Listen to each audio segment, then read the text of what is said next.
one I want to talk about is kind of what to expect as far as when you teach investigators. Um, like I said, they're very family oriented. They believe in family, but they don't. I don't want to say they as far as a blanket statement, but for the most part, the majority, they they don't get married, right? So immorality is very very prevalent there. But they're still super humble, super gracious, and they're willing to listen to you.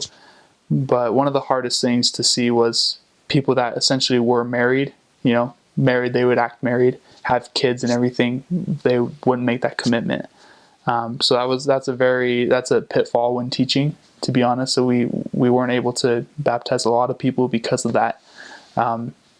So I guess my advice to missionaries would be to not be frustrated with it, to be empathetic, because that's their lifestyle. Don't judge them, don't look down on them, but try to help them to realize, that living that lifestyle is not conducive to what God wants us to do. So that was hard for me to see that. Just because I know my family is, we are centered on, family together, forever. We believe in that strongly. And it was just hard to see families, be torn spiritually because of one or two issues, Also, too, word of wisdom is very, very common out there as far as not keeping the word of wisdom. You'll see this one thing in particular I can think of.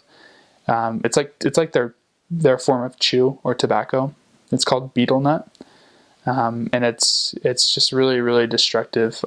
It's you basically put it in your mouth and you just chew on it and gnaw on it, and it causes like this red like dye to completely dye and stain your teeth, and then it burned your gums.